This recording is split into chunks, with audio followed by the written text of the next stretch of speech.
What is up? I'm Jared Welch. He's Aaron Halterman. It is Thursday, July 6th, and this Flickers Off. What's up, man? What's up? What's going on, everybody? Yeah, it's going to be a really big show here the week before Saratoga, but my goodness, the schedule is loaded, and that's what we like. Last weekend was kind of, hit and miss a little bit, but we are back in full-fledged force here. So many derbies going on this weekend. It's crazy. Dude, we got, literally all across the country. You got the Iowa Derby, you got the Belmont Derby, Belmont Oaks. You've got the Indiana Derby.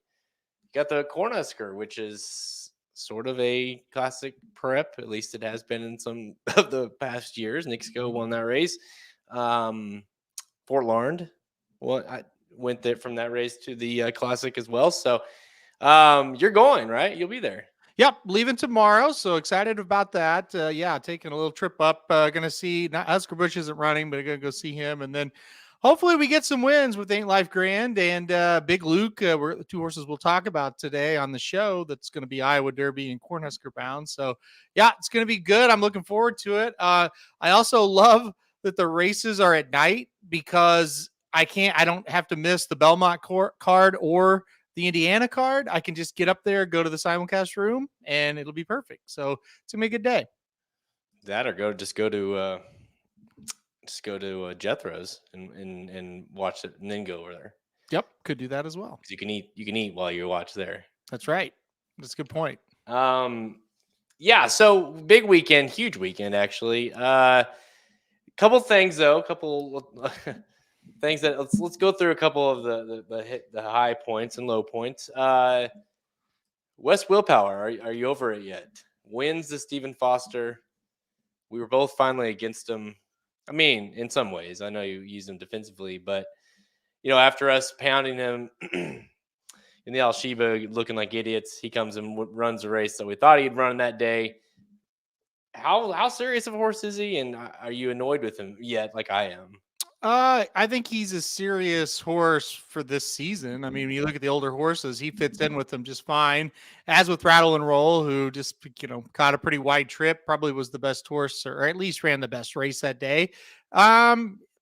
It's racing. It's, I don't know. I mean, yeah, it's frustrating, but it's just like, yeah, that's racing, if I've been around long enough not to get too upset about it, because it's just like, what are you going to do? I mean, you kind of figured that's what would happen, and it happened. So that was such a frustrating day, that race. And then I don't remember the other one.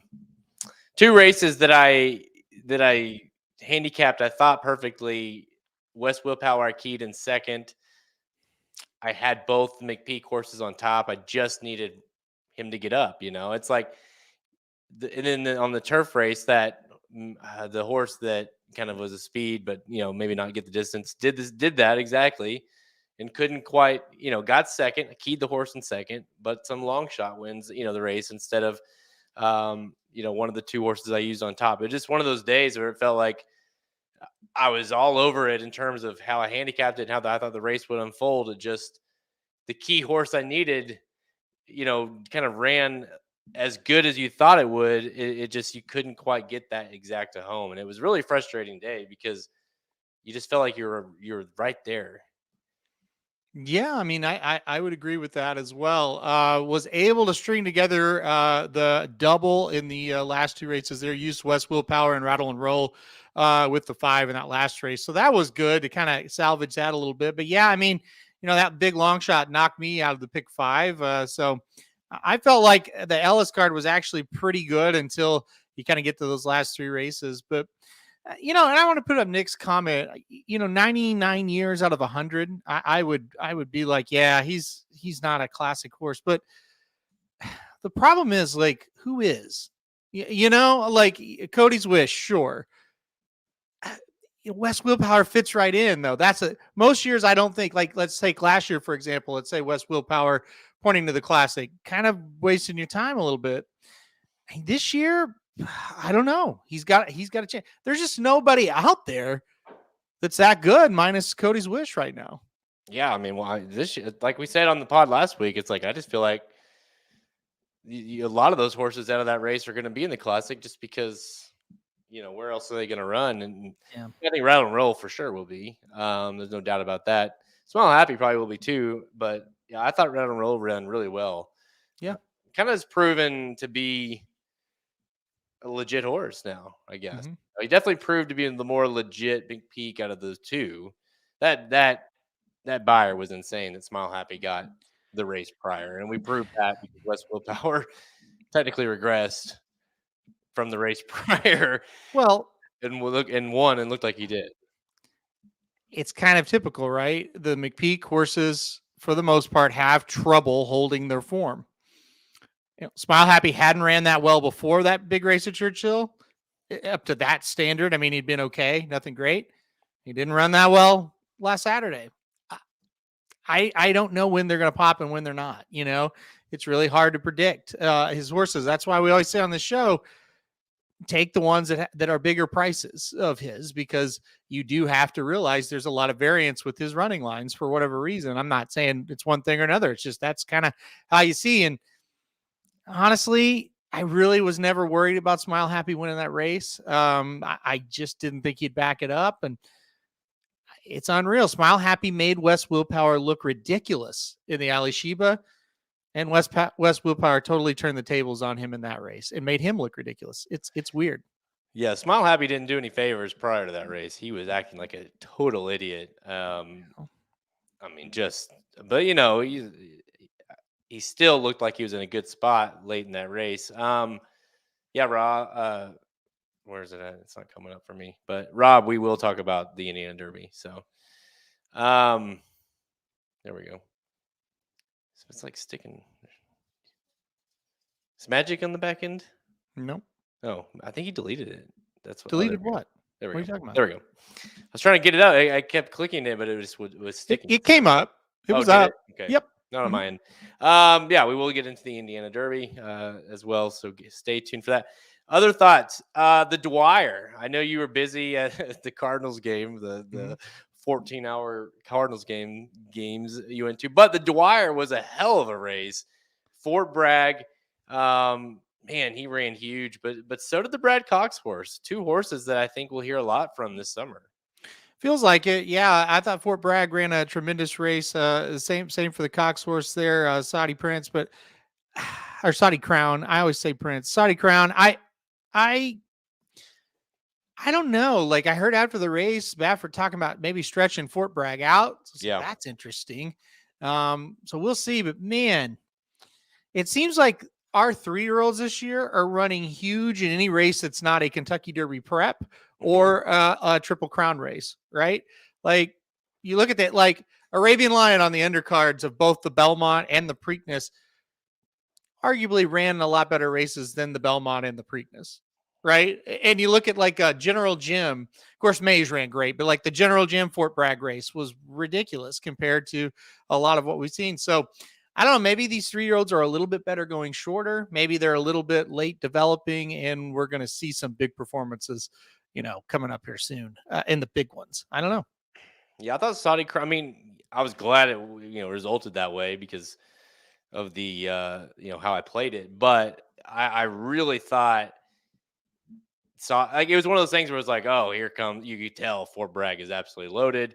Seen this before. He's just going to cruise on by, and then and Saudi Crown put up some serious speed early in that race and just kept going. You kind of thought, oh, he's going to go right by. Like, no, he's fighting back. And for a horse that's very immature, I guess, just still kind of developing, late to the game. Like, that's a horse that showed some guts that I think should only get better, as they go. And so that's a horse to me. Fort Bragg, yeah, I'm with you. I was like, that was a little weird.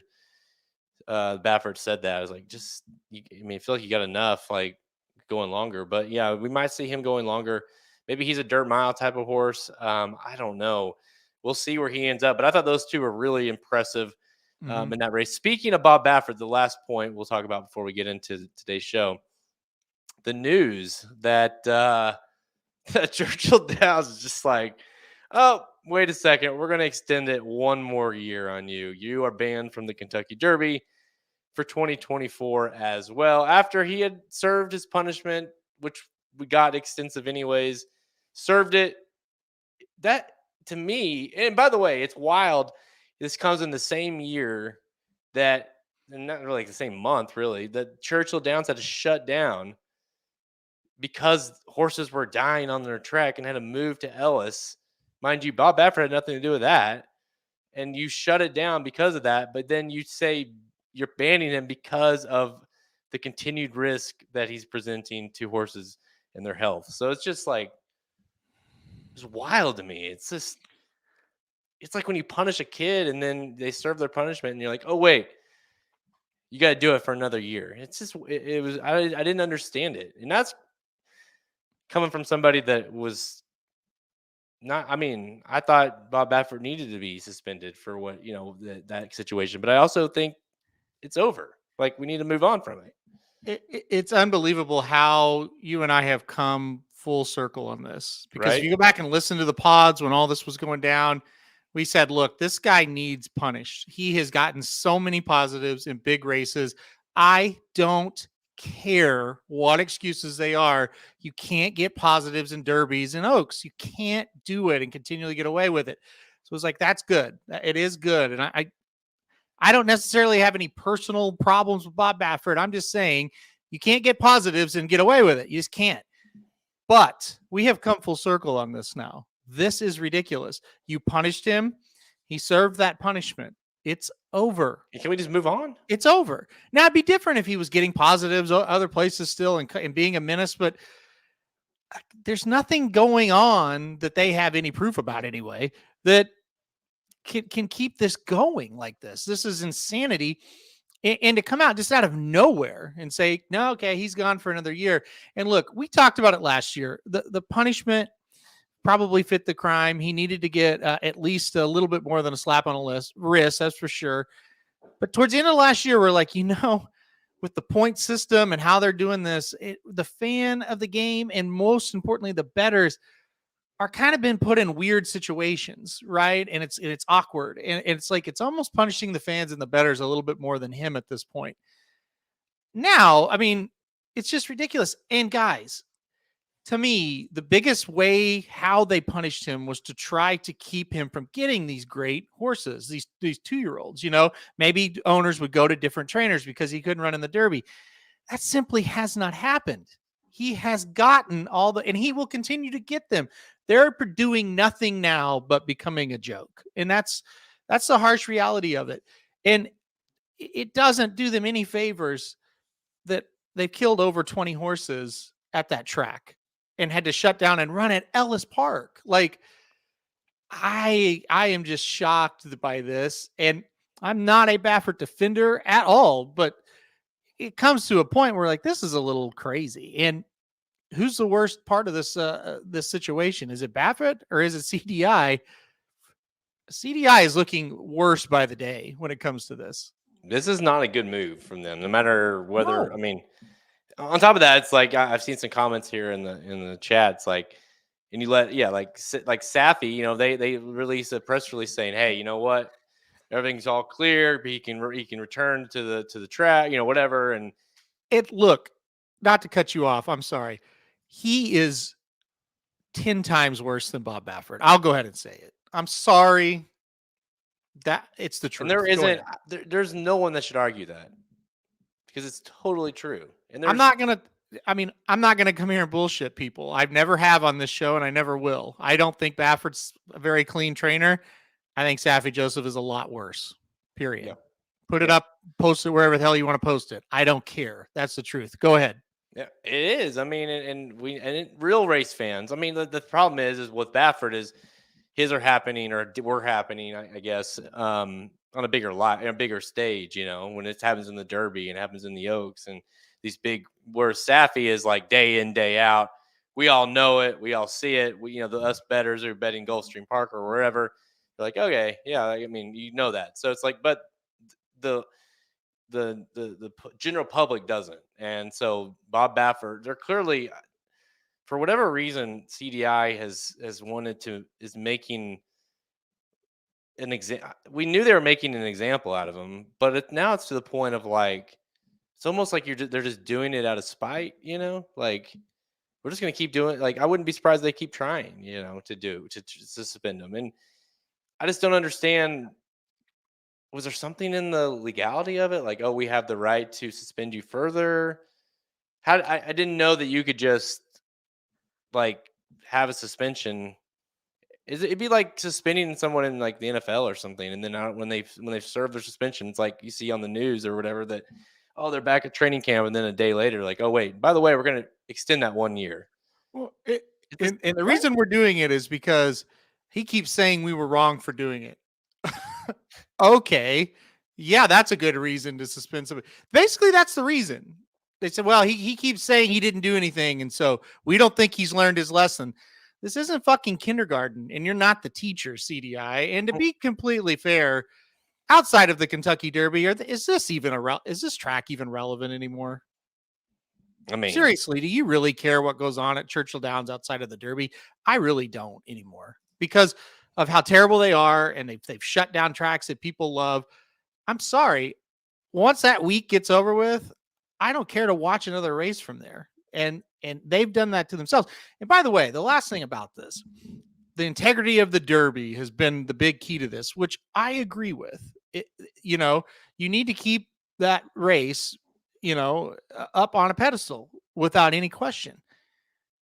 However, you had to have looked at the last 2 years and what happened to your trail leading up to the Kentucky Derby and go, wow, well, this is kind of a joke because Bob Baffert keeps having these horses. And so we're awarding third and fourth place points, and that's it out of half of our races. I know it's probably not half. I'm just saying it. And it makes it a joke, and nobody likes to follow it when that happens. And when he enters, everybody goes, God, he entered, and now, he's got 2, and it's ridiculous. And so now you've said, okay, we're going to fuck with that again for another year. I mean, I'm sorry. Go to hell, Churchill. I don't really care. Post that as well. I don't care. I'm in a bad mood because of this, and it's ridiculous.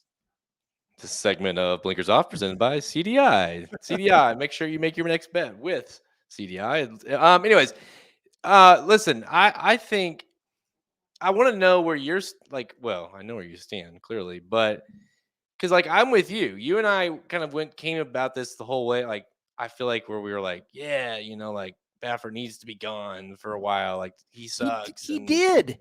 And then it was like last year I think you and I both were on the same boat there, where last year it kind of felt like, okay, this is getting old. This is getting old. I'm ready. I'm so glad that he can, have horses next year. And so like I've seen a lot of people being like, fuck the Derby. I'm not like I'm not doing this, or I'm not betting. So I'm kind of wondering not only where you stand, but where the public and the bettors will, at some point it's going to be too much for people to be like, I'm not betting CDI. I'm not betting the Derby. I'm not betting these prep races. Like, because it's a joke right now with what they're doing. I mean, I think all of those people will probably bet the prep races in the Derby, but I think day in and day out, there's really no reason to bet at CDI if you feel that way. There's so many other options. It's not like they're racing day in and day out other than that weekend are that good. So I'm kind of with the people in that situation. And look, here's the deal of it. And Cash LA Surf and Michael Austin, I know you guys are huge Baffert fans and probably don't think he should have been punished. I'm not in that camp. I think he should have been punished. And listen, maybe there are excuses and maybe they're valid and legit, but the bottom line is when you pop a positive in the Derby, something has to happen, period. Even if it was a total accident, I don't really believe that, but something has to happen, right? It happened. It's over. It's time to move on. And like you said, about halfway through last year, it's like, even you and I are like, all right, this is a little bit ridiculous. So, but here we are. I'm if they don't, which there's no reason to think based off of what we've seen from the past that they're going to like reverse this or anything. I hope he runs 4 horses in every prep he can. I hope that he just puts out an FU tour to the whole CDI and the Derby system and the points system, and we have Bob Baffert winning races left and right and just completely fucks with this thing. And I will root for that because it's a joke. And frankly, you're not getting the best horses in the Derby anymore, which was the whole point of this system, anyways.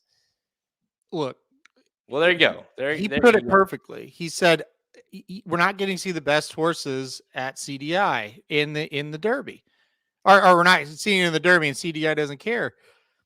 To me, that's the whole thing about it. You've got the 2 years of evidence of kind of just that awkwardness and that weird situation and all that crap, and it's like it just didn't feel right. It kind of took something away from it.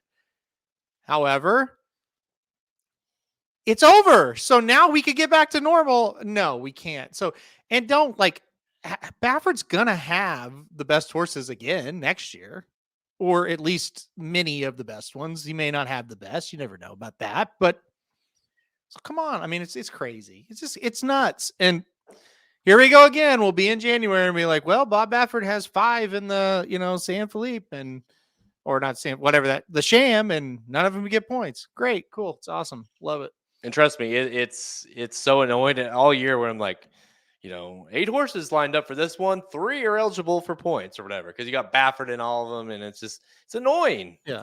This is come on. So, well, I would like to say that's the last we'll talk about this, but I gotta think that over the next several months, we will hear more about the Bob Baffert situation. I keep seeing more and more about the legality. He put a comment out as well, or his official statement, and this isn't over. You almost start. I don't know. Maybe you'll laugh at this, but you almost start to feel for the guy. You're just like, man, this has been a brutal battle, and and no one else but Bob Baffert could really at least even attempt to go against CDI. You know what I mean? Like most trainers would just rolled over and died. He's fought back, and he's really taken a lot of heat for it. And at a certain point where you're just like, okay, let's. He served the punishment. Let's move on, Yep. But yeah. And like people are saying now, it's the whole charade of Tim Yakteen's the trainer now. And it's just like, come on, really? Well, it's also the last thing I'll say about it. It's also just like the Saffy situations. It's like this poor guy is getting, dragged through the mud, and we know a million other trainers that are doing it, that are not getting punished, that are getting slaps on their wrists, that are getting $500 fines or whatever. And then this guy, it's just, he's still running horses. Yeah, I mean, he can run pretty much everywhere now, but it's like he can't run in the Derby. He's won 2 Triple Crowns in the last 10 years. It's crazy. Well, and I'll say my last thing. Okay. Medina Spirit gets disqualified. Go to your side. I'm not going to read them off for you guys. Go to Equibase, look up who finished 2nd, 3rd, 4th. And read off the names of those trainers and come back and tell me if you think those trainers are clean. Yeah, exactly. I mean, that's just it, right? I mean, the guy who got, I know I'm not going to sit here and read them off. I'm just saying, go read off those trainers and go, oh, well, at least, trainer X, Y, or Z here, got moved up a placing. They're good guys with no track records. So it's all good. I mean, give me a break. And again, if we want to sit here and at this point make Bob Baffert a scapegoat CDI and turn your back or turn your head to letting guys like Diodoro and Broberg run their, I mean, come on, give me a fucking break right now. Anyway, go ahead. I don't want to say it, so I won't, but it's ridiculous. I mean, it's ridiculous how, and again, you said it, you said you feel sorry for him. I don't know if I feel sorry for him, but I also know he might be a problem, but my God, we're letting a ton of horses or trainers run at Churchill that are a bigger problem than that. So, well, I look at it like this, like one of my kids is shithead for a while. You punish them, then after a while, you feel bad that they're punished, and it's like, okay, you can go play now. Well, it's time for Bob Baffert to play, and he doesn't get 2. 3 years is enough. If he does it again, then punish him. Yeah. Unless there's some weird news that we don't know about that he's been, Medina Spirit was like, yeah, I have no idea. But anyways, poor Medina Spirit. Yeah. This is going to get, anyways. All right, guys, let's get to today's show. Or we can just wrap it up at that point. Today's show, we're going to preview and get picks for Saturdays, we're going to talk about racing. $750,000 Belmont Derby Invitational, the $500,000 Fasig-Tipton Belmont Oaks Invitational at Belmont Park. Then we're getting some rapid fire selections for the remaining stakes races at Belmont Park, as well as Prairie, Meadows, and Horseshoe, Indianapolis. Let's go. Yeah, I know, right? I bet her horses because she's still racing. Let's just put it that way. I mean, there are certain trainers that get white hot for like a month and a half, and then they go terribly cold.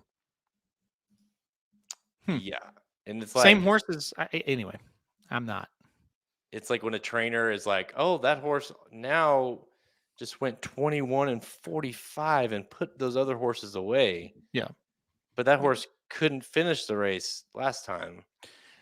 You know, my dad has always said, he's like, I hate when we start talking about this because we only bring up the bad ones, right? And it's like it makes people think that everybody's doing this, and they're not. Like, we know the good ones. And so that's why for a lot of our show today, we focused on Kelly Von Hemel, you know, a guy that does it the right way. So it's crazy.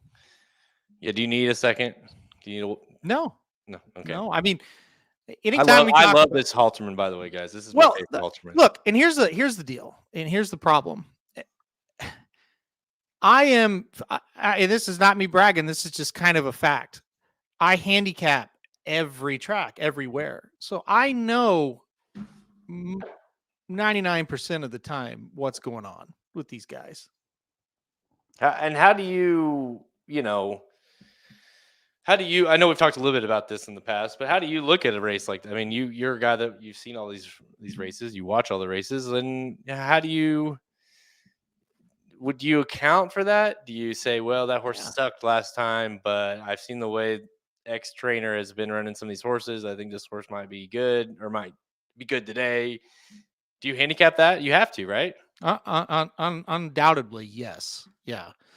And, sometimes there's signs like they've got a jock that's not very good, and then all of a sudden they've got a really good one. And it's like, 6th, 5th, 8th, and now we got IRAD on today. That's weird. It's like, because we had that horse ready today. So there you go. Yeah, I'm going to have to listen to the show. Yeah, I talked about how we met Kelby first and he was our first like feature interview type thing. It was pretty cool. Did you tell him that we were in his wedding, his first wedding? I didn't talk about the wedding. No. That was awesome. That was something. That's another thing. You see a claiming horse been running for 5 or 7.5, and somebody claims the horse and now it's in for 30. Pretty good sign. Yes. Speaking of that, there's a horse in the we'll talk about it coming up here in rapid fire in the Iowa Derby off the claim with Diodoro. Interesting. It's weird. Previously trained by Brad Cox. Okay. The Cox to Diodoro move, I think, is interesting. Well, 2 great horsemen, obviously. So, yeah. All right, let's get it. These 2 races, by the way, are awesome. The Belmont. We'll go to Belmont Park for the Belmont Oaks and the Belmont Derby. These are legit races, especially the Belmont Derby. So at least we can talk about some good stuff here too. So Saturday, Belmont Park, race 8, the Fasig-Tipton Belmont Oaks Invitational. It's a grade 1 with $500K. For fillies, 3-year-olds going 1 1/4 miles on the turf. Field of 9 lines up here. Halterman 2-1 on your 1. Mission of Joy, Grand Motion, T-Gaff aboard. Papio, the horse that I believe got second to that horse. Last out, 4-1, 5-1 prerequisite. I thought was interesting. Be Your Best. The prerequisite, Be Your Best exacta, where I cashed my $3,300 exacta. Last out in the Wonder Again. Where are you going here? What do you think of the field? Mission of Joy. That seems to be the horse to beat here. Yeah, I went with Mission of Joy on top. I really like this horse. Grand Motion trains. Last time out, won the Regret and beat Papilio, who I really like. I think that's a nice horse as well. I have that horse in 3rd, but Mission of Joy for me on top. I also think the stretch out's not going to be a big problem for this horse because you look at the regret last time out at beautiful Churchill Downs where they killed 23 horses this year. You look at that race where the horse stretched out to 1.125 miles, got better. It looked like the horse really improved off of that race. So, and survived Churchill like 23 other horses didn't. So that was good. So now we're going to go to Belmont, the Belmont Oaks here, 1.25 miles. I think this horse is going to be tough. So I like the one quite a bit. I think she's going to run a pretty darn good race here. So give me the one. I also like the 5 prerequisite as well. Won the Wonder again, going gate to wire. You kind of look at this, probably should go gate to wire again. I mean, at least has that setup to where she's going to get the lead.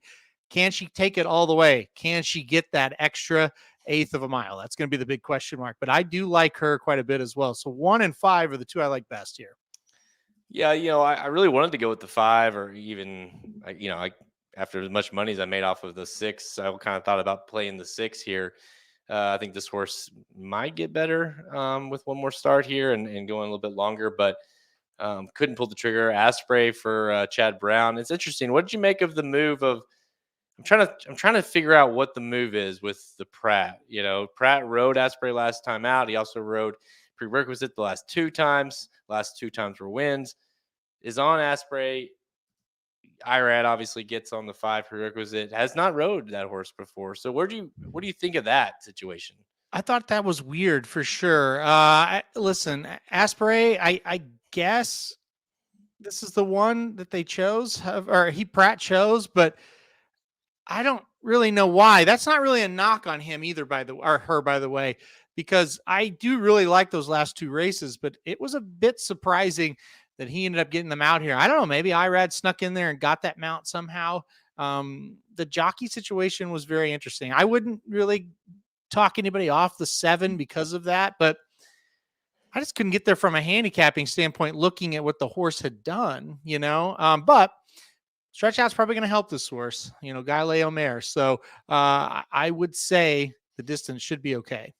Yeah. I mean, a horse that's coming in off of, a Hilltop win, and then prerequisite's coming in off, grade 2 win. I don't know, maybe it's Chad Brown thinks, Irad, be a better on the lead or something. I don't know. I don't know. It's an interesting move, I thought. Listen, I ultimately picked the 1 Mission of Joy as well. This is a horse that just has been awesome. The Edgewood, I definitely had a tough trip that day. But, really past that, this horse has been flawless since his debut, her debut, where she obviously didn't run a step. But, that last race, I thought the regret, man, she looked loaded. And then as soon as she got some room to run, it was like, see ya. I don't, the 1.25 miles doesn't seem like what's an issue whatsoever for me. I really just think she's going to be better. I like the fact that she drew the rail as well. I think she can kind of tuck in there. She showed last time out in the regret that, being kind of tucked in, inside of horses, kind of just, sit the trip, wait for the time to come out, and then pounce. So I think that is not going to be an issue. And I don't think we're going to see prerequisite. That was kind of the main concern of why I didn't want to pick prerequisite. I just don't know that, even though I do think there's not a ton of speed, I mean, surely somebody's going to go out there and try to challenge her a little bit after they saw what she did last time out. So, yeah, I think Mission of Joy is a pretty damn good horse just in general. Kind of seemed like it. That last race, like I said, was pretty strong. In the Edgewood, the race before, also a pretty strong race, just couldn't quite get there. And again, I think that stretch out really helped her last time, and I think it could help her just a little bit more this time. But I mean, don't kid yourself. This is going to be a very competitive race. These races we're talking about today at Belmont are very competitive. So, but 2-1 probably seems right. Grand Motion, man, he seems like long on the turf seems to be right where he kind of feasts. So, yeah, I agree. Long story short, I do agree. She seems like a pretty nice one.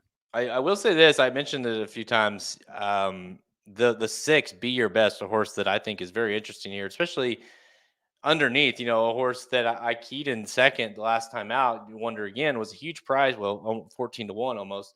But listen, the reason why I did it was this seemed like a horse that had shown a lot of promise early on in the career, and going longer, mile 16th races.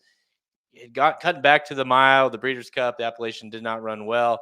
The Wonder again was at 1.125 miles. I thought the distance would be good. Did run huge, really. Almost got to prerequisite. Get Louis Size aboard, back aboard. I rode this horse 2 back. I thought that was interesting as well. So, I mean, I think you can do worse in terms of 10-1 shots. And I think this horse might come with a little bit of noise. The problem might be, will she get enough pace to run into? And I don't think so. Right. I mean, where's the other speed really coming from? And that's why I kind of lean that towards that 5. I think the 5 can take them a long ways. I just don't see a ton of other speed in this race from anybody else. You know, you look at the 6. Okay, that's the horse that just followed the 5 around. The 7, that's a horse that doesn't really come up too close to the lead. Mission of Joy could very well be second in this race early on. Yeah. And I don't think she's overly fast, but there's just not a lot of fast horses here.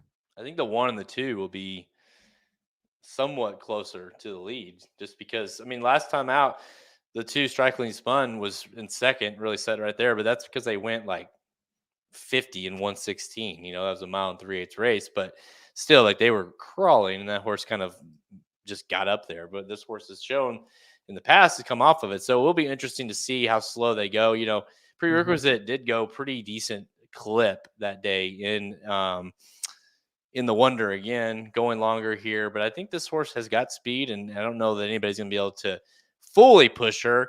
But I do think they learned a thing or two. Even if it is the 1 Mission of Joy, they're not going to let her go out and just steal this thing yet again. So I kind of like the 1 over 5, but if you go anything like last weekend, it'll be the 5-1. The 1 won't get there. But that I do like the 1 quite a bit. Mission of Joy, Halterman does as well, to win the Belmont Oaks. All right, let's go to the Belmont Derby, race 10, 2 races later. It's $750,000 for everything, same conditions. Only this is for the 3-year-old males, going 1.25 miles on the turf. Field of 11. Halterman, dude, if the odds show you anything, it shows you that, man, this is a wide open affair. 7-2 all the way on the outside. The international invader, the Foxes, definitely didn't get any favors with the draw, but interesting horse coming in here. It's all over the place, really. Web Slinger at 9-2, 4-1 on Far Bridge, Silver Knot at 6-1. Holy hell! Calic at 5-1, a horse that went gate to wire last time out. Redistricting for Chad Brown, Pratt 8-1. I almost picked this horse to win. Very interesting horse. You can, go across the board. There's several horses in here that are very interesting. Really good race. What do you think? I can't quit Silver Knot, so I'm going to give Silver Knot one last chance here. Look, I thought he ran pretty well last time out. Nobody was beating Calic number 1. So I'll say that right off the bat. And then Far Bridge kind of just snuck up the rail and got the best of Silver Knot late by a head, but it was pretty competitive, pretty close. I just feel like somebody's going with Calic early. It might be the 7. It might be the 9. I just think there is going to be a little bit of pressure this time, and I think it's going to set up better for Silver Knot. That being said, this is a test. There's no doubt about it. Far Bridge is here with another big chance. Web Slinger, a big chance. The Foxes, he ships over with a chance. Redistricting, like you said, he's pretty good too. I think somebody's going to come from a little bit out of it and win. Like I said, I can't quit Silver Knot just yet. I'm going to give him another shot here, especially at this price. Listen, I almost pulled the trigger, I should say, on many of these horses. Several of them. In fact, it just was that kind of race for me that you can make a case for a lot of them. The 10 Redistricting is honestly the horse that I had put down. It's kind of penciled in as a horse. I think this is it's almost one of those things for me where it's like, what do I make of this? This is not a move that Chad Brown does. He doesn't go straight from a maiden special weight into a grade 1 like this, mostly because he's got so many horses that he doesn't need to run a horse like this. He kind of can work his way in. In fact, he's 0 for 8 with 3-year-old second-time starters going into graded stakes races in the last 5 years. So I was like, I don't know, but you got to take this move serious because that was a serious horse, serious effort on debut. I do think the waters could get too deep here for him. So ultimately I didn't pick. The Foxes, almost picked this one. Listen, I'm having a tough time getting a read on him. I watched several of his replays. I think he's a really nice horse. The English Derby. I thought, even though the horse did finish fifth, beating 8 1/4, those two that won, the Augusta Rodin and King of Steel, two really good horses, came back to win. I know Augusta came back to win in Group 1. I don't know about King of Steel, but both did come back to win. So obviously that was a hell of a race. This is a horse that's shown to win races in the past and impressive efforts. Won a Breeders' Cup prep for the dirt or for the turf mile last year as well. So I think this horse is in with a big time chance. It just hasn't wowed me. I think that's the concern. Like, I don't know about you. Like, the horse I think could definitely win and is a grinding type horse, but you haven't seen that big wow effort from him. Yeah, I think the horses he's been up against really speak highly of him because he has been up against much better horses. I I really feel like he's one you have to use if you're playing pick 4, pick 5, pick 3, whatever. I'm not sure he's one you have to put on top if you want to bet a win or an exacta. That's kind of where I'm at with him. But I just feel like and it depends on his price too. If he floats up any from that price, you probably look for him to win. If he gets bet down, it's like, well, I'll play him in the pick 5s and maybe that's it. I I did the same thing. I watched all of his replays and I was fairly impressed with him for sure. And you certainly, when you watched the horses that beat him that last race, it's like, yeah, you're really impressed with those. Um, it's I don't know. He's got like a weird action on the back end. Go watch his replays. He kind of swerves in and out on the back end. It's weird, and I think that's why you kind of watch him and go, yeah, it was good, but it wasn't like jump off the screen. I think it's almost like he's having trouble gripping the track at times. So, how will that translate here? I'm not quite sure, but I think he's a pretty darn good horse, and I think he could come over here and win. But I don't know. I'm with you. I'm not totally sold that he's some kind of like superstar horse. Yeah, and like I kind of noticed what you're saying. I didn't see it specifically, but just kind of a weird runner. But also, like, he also got annihilated by those two. So sometimes you got to be careful with that. It's like, oh, like, look who he got beat by, but he also was well beaten by those two, and he Mhm. also got beat by two other horses. As well, that race. So it's like, yeah, the horse, stumbled to start, was further back than he probably wanted to be. A lot of cases to be made there. I just don't think there's enough for me to pull the trigger on top. And let me tell you, this is going to be price dependent. The 6-1 kept flashing its lights at me every time I was handicapped. It was like 6-1, 6-1. Silver Knot is way playable. And I know I don't think you're going to get 6-1, but you're certainly going to get a better price than sub 2-1, which is what he's been both times when he's came over here in the United States. I'm with you. I thought the more I watched the Pennine Ridge, it wasn't a terrible effort by Silver Knot. He was coming, he was real close. Far Bridge obviously got the jump. This is a horse that's not ran this distance. Oddly enough, he's been running 7 furlongs a mile. Just recently stretched out to that 1.8 in the Pennine Ridge, and here we go going 1.25 miles. I think he might actually like this distance, and I know Applebee's been a little bit cold as far as the coming over here, but it just kind of feels like he's due to win with this horse. This horse has been knocking on the door too many times with the Breeders' Cup, and then back in the Pennine Ridge. I think he's due to win one, and you're finally getting a price that to me makes him very playable. So I I hate I can't. I think I was against him. I picked against him. I picked Far Bridge in the Pennine Ridge. I'm gonna go with him now. I'm back on Silver Knot, so I'm with you here. Speaking of Far Bridge, we'll go to the horse to the inside. Number 5, Far Bridge. I know a lot of people were against him after the American Turf, kind of going against him in that Pennine Ridge. Did he make you a believer in that race? And do you think he can win here? I think he can. Yeah, I really like him. I thought he ran very well in that race, and I really thought he's just kind of he's become consistent, or he is consistent, not become, but he just kind of what he's going to do. He's going to come with a big run, and if he's good enough, he's going to win it. And I think he's got a shot here, especially if that pace kind of speeds up on him a little bit. And I think honestly, I think the distance should really help him. He's an English channel. We know how they like to go long. So I think Farbridge makes a ton of sense in here as well. I think he can win it.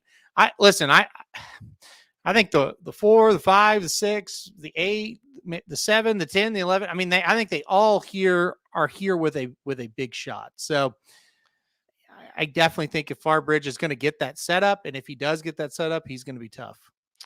You talk another pace play for Chad Brown and Calic, the 8 horse.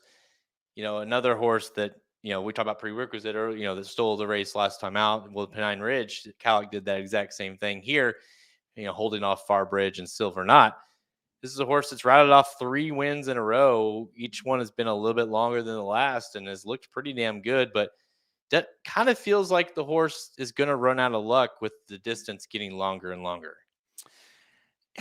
It feels like in this race, it is going to be tough for this horse to go out to the lead and hold it like last time out. Last time just got an easy lead and like I said, going a mile and 1/8, was able to hold it on. Boy, I just think that 7 is going to cause problems for the 8, and I think that's going to be the biggest issue. I think the horse could go a mile and 1/4, but maybe not if pressured. So I think that one's in a little bit of trouble this time around.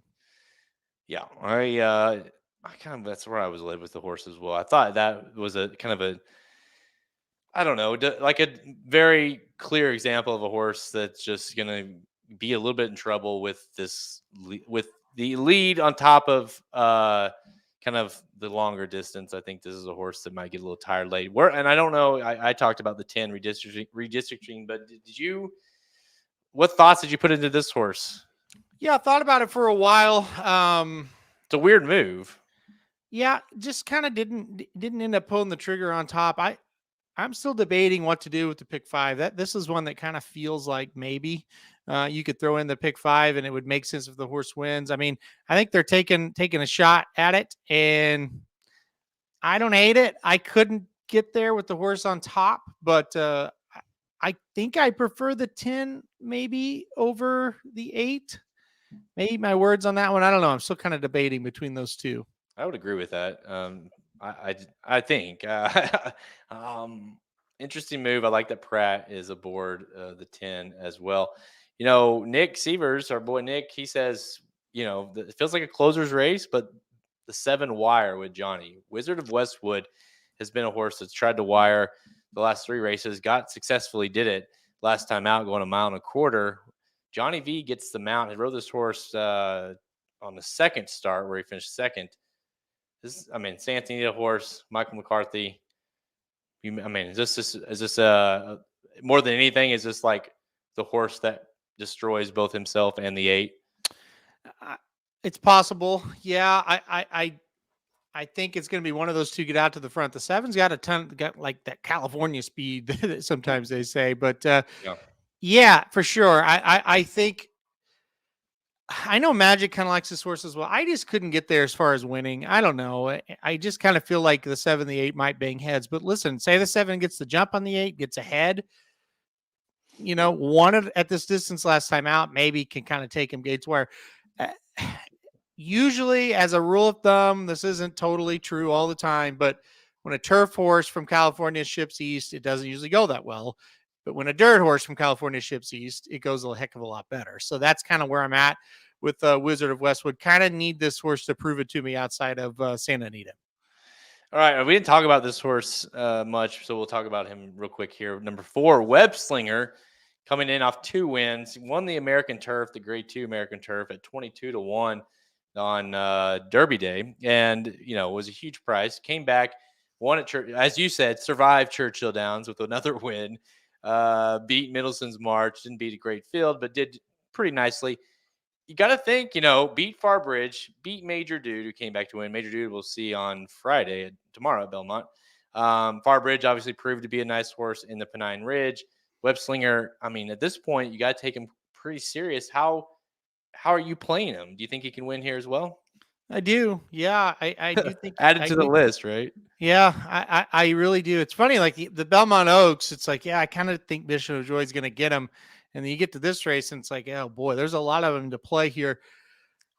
Yeah, I think the horse can win. The last race was kind of a type of race. There wasn't much in it. It was kind of a short field and, beat Middleton March, but not much else. I think I think I'm going to. I think I'll end up leaving this horse off.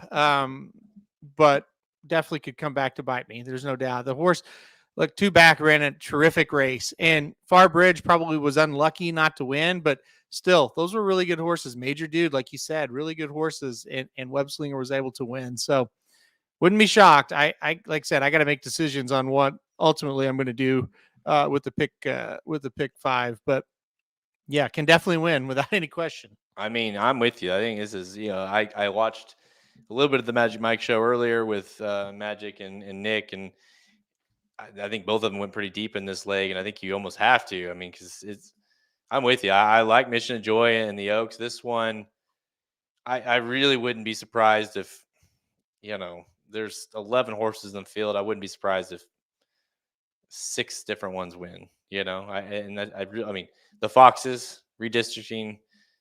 Calic, I mean, even though I'm kind of playing against, I mean, if the horse were to wire, it wouldn't be totally shocking. Silver Knot, Far Bridge, Web Slinger, there's 6. I mean, that's not that hard to get to. So it definitely feels that kind of race that you could be right and you could be wrong at the same time. I'll tell you this. If he doesn't win here, Silver Knot, I'm done with him. And then what's going to happen is he will win the next one because that's what West Willpower did to us as well.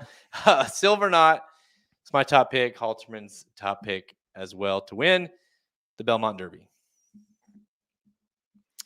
Kind of feels like one of those horses, Silver Knot, that you're going to have, I hate to say it, you're going to have to chase because he's going to win. He's going to win one of these, whether it be this one, whether it be Saratoga, whether it be the Breeders' Cup. Like, he runs too good. He's got too good of a trainer. He's got too good of connections. He's gonna run well, and he's gonna win one of these. It's just, which one is it? And how much money do you keep pounding on him? Yeah, this is about it for me. I don't know. You say that. What if he runs a really good second or something? So, I just did. He runs well. I mean, other than, like one time overseas and the Guinness seat. I mean, he runs well pretty much every time. So it makes it hard to, completely go against. And everybody kind of, has that horse where they chase, right? Like Kevin B said, Silver Knot is giving me Order of Australia vibes. He couldn't get that horse right. Maybe that's Silver Knot. If he beats us again, that'd be 3 times. And if you say he runs well, I mean, listen, the Breeders' Cup, he ran fantastic. He just got beat by a horse that just got a little bit better trip and was just really, really good also. And, last time out, he didn't run bad at all. It just couldn't catch that loose leader. So we'll see. I don't know. I know. I think the problem is that I cashed on him in the exact of the Breeders' Cup. So I became a fan, right? And then, you throw out the one overseas. He comes back. He runs good, not great, but gave you the vibe of, okay, a little bit longer. Maybe need, give him another race here. So I don't know. I kind of feel like I'm stuck on him right at the moment. Yeah, I agree. All right, time for Rapid Fire presented by, how about the Belmont Derby Betting Bible? That's right. It is in the works right now. The Betting Bible is back after a little bit of an absence since the Belmont Stakes. We've been red hot in the last 2 legs of the Triple Crown, kind of redeemed ourselves in those 2. And it's back this weekend on the website. Be ready for that. I'll get it on the website soon. We're kind of with the 4th of July weekend or week and everything like that. We're running a little bit behind in terms of when it's going to be available. It should be available tomorrow, Friday morning. So make sure you check that out at racingdudes.com. It's going to cover the entire card on Belmont Derby Day, all 12 races, several stakes races on the card. Great betting races, as we just kind of alluded to in those last 2 races we talked about. And you can see exactly how Halterman and I will be betting the Belmont Derby as well as the Belmont Oaks, any of those races on the card. And, I'm coming in red hot in this thing, and I'm hoping to keep it going here. But I do think it's a tough card. So, make sure you go get the betting Bible at racingdudes.com to learn more and to see who we're betting on the entire card. All right, let's kick things off here for Rapid Fire. We're going to go a couple of more at Belmont Park. We're going to go to Horseshoe, Indianapolis. We're going to go to Prairie Meadows, Halterman's favorite track. We'll just give the mic to him for that segment. All right, let's go to Race number 5 earlier on the card at Belmont Suburban Stakes Grade 2. We're $350K for 4-year-olds and up. Going 1.25 miles. Field of 5, small field here. Our good friend Charge It shows up for the 1.25-mile race at 3-5. Are you betting him at 3-5? I mean, this is quite the class drop, and that's, I guess, like I'm not gonna play him to win, but I kind of like him. I think he should probably win this thing. He looks like the only speed in the race as well. So, yeah, I like Charge It to win this one. I do like Tonal Impact, the one horse. I think that's the other logical one to use here with Linda Rice. But I mean, look, as much as you kind of want to poke fun at Charge It, and as much as he deserves that, I I have no words if he can't beat these horses. He looks pretty darn good in this race. I mean, listen, I'm on the done with him list for now for Charge It. I can't. He's looked horrendous the last really 3 efforts. I guess he's not terrible in the Gulfstream Park Mile, but he just does not look like. And I get it, major class drop, and he's been beaten by really good horses, Cody's Wish and Zandon and White Barrio and Proxy and Last Samurai, Stiletto Boy. But he's shown me nothing that shows, hey, even the class drop, he'll get it done. I just think he'll find a way to screw it up. Now, I agree with you. He should win. We don't know how good he'll be. I mean, he's ran in a 1.25 once. That was a Derby, and you can toss that really. But he seems like, he should be a horse that should love this distance, right? Mm-hmm. Like if he can be an idiot the whole race, but if he can just get it done late, maybe he can, he can at least outwheel some of these horses. I feel good. I'm playing against, I doubt I play this race at all just because it's that kind of race. But number 1, Tonal Impact. You said it. That's the horse that I want here. Linda Rice. This is the horse that's rattled off 2 straight wins. A horse that has won at Belmont 2 tries and 2 wins at this distance. Three starts, 3 seconds, runs well at this distance, and she seems to have him running well as of late. And so, if there's a horse to upset or whatever you want to call that, upset, Charge It. I like him. I kind of like Unbridled Bomber a little bit as well. Sneaky play, I guess. But this is just one of those races that. It's like one of those races that you're going to have to watch, but watch with one eye closed kind of, and just I don't know. We'll see what happens here. Charge It. Straight to the classic after this, right? I don't know what you do with him. That's the weird thing, right? I guess you would take him up to Saratoga and maybe point for the Jockey Club, right? That's the last weekend where it doesn't get that tough of a field. I don't think you want to mess with him in the Whitney, but listen, based off of where he's entered, Todd Pletcher doesn't know what you do with him either. Agree. Yeah. He has no idea. He's like, well, maybe we try this. We'll just try everything. It's a great point. Next thing you know, he'll be on turf. All right, let's go to race 11, the Victory Ride Stakes Grade 3, worth $175K for Phillies 3-year-olds, going 6.5 furlongs, field of 8. Shows up here, 9-5 on your 5, Maple Leaf Mill. Yeah. Man, I tried to hold it as long as I could. What do you think? I went against Maple Leaf Mel. I do like the horse quite a bit, but I went number 8, Red Carpet Ready on top here. I just think this horse going this distance with 6.5, 7, 6. I think this horse is super good. You look at the race last time out in the 8 Bells, was able to beat Money's Gold. Now, look, I know Money's Gold didn't get a great ride by a lot of people's standards, but still, Red Carpet Ready made it very tough and was able to beat her. You look at the other races that were at 7 furlongs and 6.5, really sharp races. I really like Red Carpet Ready in this spot here. Fully knowing though that Maple Leaf Mel is a very, very good horse and will be tough to beat. But give me Red Carpet Ready. Yeah, I actually like the post position for the 8. I know the horse has shown speed and it can definitely win gate to wire, but I like the fact that there seems to be some speed in here. Dazzling Blue is an interesting horse for Brad Cox that has looked really good. Has never been close to losing a race. I think that's kind of the wild card of the race. Could be anything. The numbers have been kind of light, both in buyers and time form, which is why I kind of stayed away on the win side. Obviously, Maple Leaf Mel, lots of speed.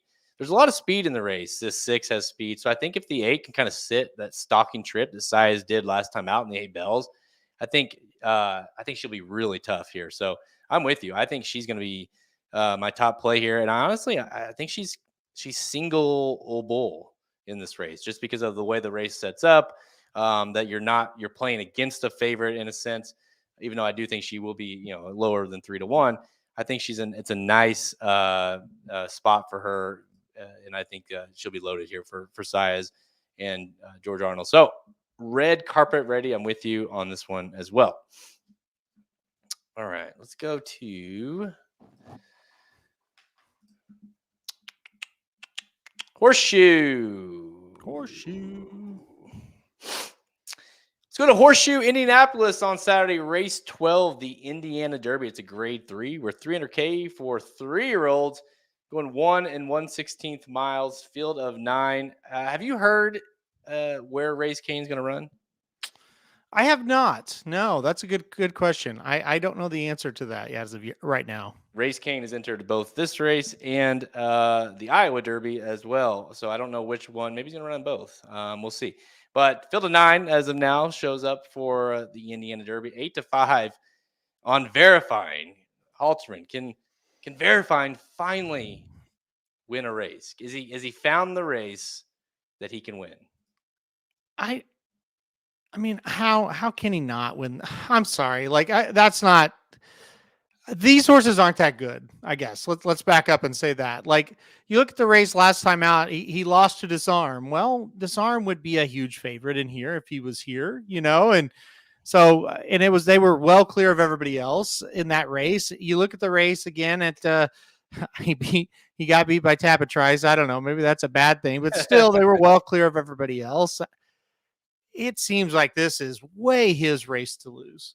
And if long as he shows up and runs a nice, a solid effort, he seems a lot better than this group to me. I didn't think this drew quite as well as it usually does. Large field, and that's great, but I didn't think it drew the quality that it has been in the past.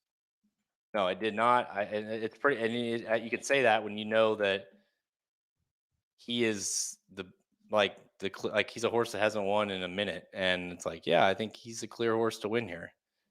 He hasn't won since an allowance race at Oakland in January, where he looked like the Derby favorite, and he's caught some tough fields. He ran a huge race in the Bluegrass, even though Tapatrice is kind of a piece of shit. He still ran a huge race. They both ran big races that day. The Derby was an absolute joke, and then the Matt Winn, I thought he ran a nice race. It was a weird day, of course, with the slop and stuff. Disarm, I think, is turning into a really nice horse, just in general. So I don't think it's a bad loss. Cutting back from the mile, hasn't ran a mile 16th in a minute. So I think that's a nice little bonus here for him. A horse that likes to go quick, have some speed. So, yeah, I mean, I'm not going to bet him because I don't trust him. And 8-5 is going to be turned into like 4-5 probably. But he should win, right? Like, I don't know what he is. I don't know. Like, that's the other thing. I don't know what you do with him. I guess you just run in these races like these for him because I don't think he's that good. But like, he can't compete in the Travers or something like that. I would take him to West Virginia next. Just follow the outside circuit, And then I'd take him to Oklahoma Derby, go that kind of situation. Yeah.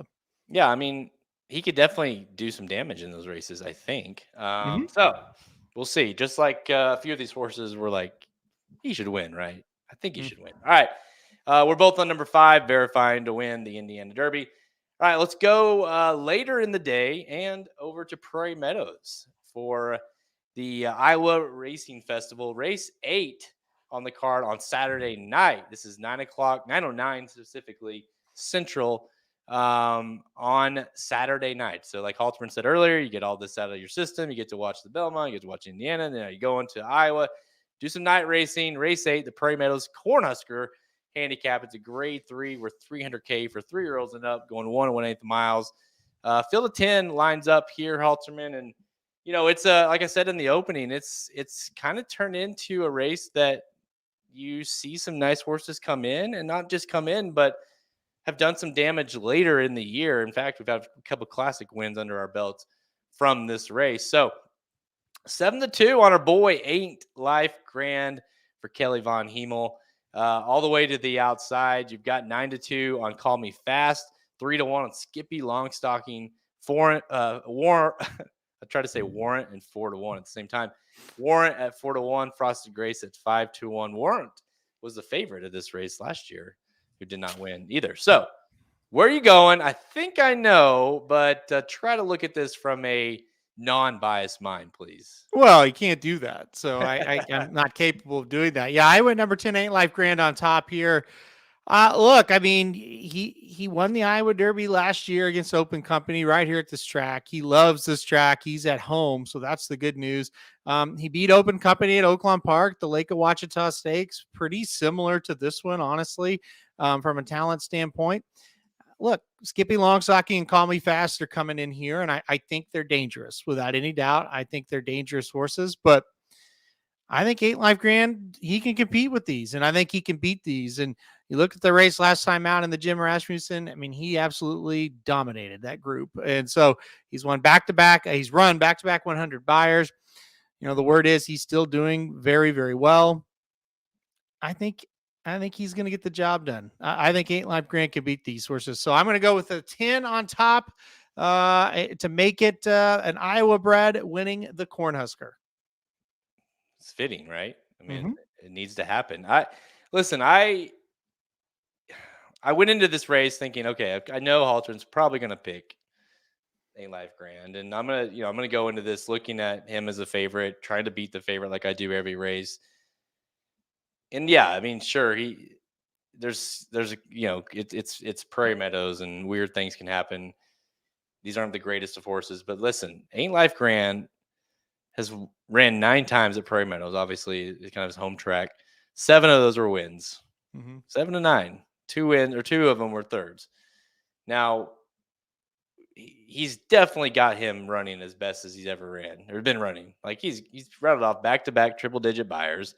This is a horse that went and ran in the Travers last year after dominating both the Iowa Derby and the Iowa Stallion. He definitely did not get the best of trips, kind of set the pace there and faded in the Travers. But obviously a horse that's got talent, the way he's been running. And this definitely feels like a race that not only sets up for him, kind of come running late, but because I kind of looked at it like, okay, like, Call Me Fast. That's a horse that I think is very interesting. A horse that's been beat back-to-back races by Rattle and Roll. Rattle and Roll obviously proved to be a nice horse in Stephen Foster last weekend. Makes a lot of sense. But then you're like, you never know. Like, how's this horse going to run at Prairie Meadows and things like that? Well, it's like, well, I know how Ain't Life Grand's going to run at Prairie Meadows because that's where he runs. He loves the track. And by the way, it's not like he's been running like 90 buyers. Like, he fits. He fits more than anyone. The wild card here, well, I say wild card, is Skippy Longstocking. What Skippy do we get? Because if you get the Skippy that, that has won the Harlan, that won the Challenger, then the West Virginia Derby, you're probably going to get beat. But if you get the Ben Ali or the Pegasus or the Pennsylvania Derby, then you'll beat him. I mean, I don't know. Like, I don't know what you do with Skippy Longstocking, but I'm not going to play him. So I'm with you. I'm on the bandwagon. Well, I'm gonna pull out my Ain't Life Grand hat that we got at Saratoga last year. I'm gonna be rooting his ass home on Saturday night.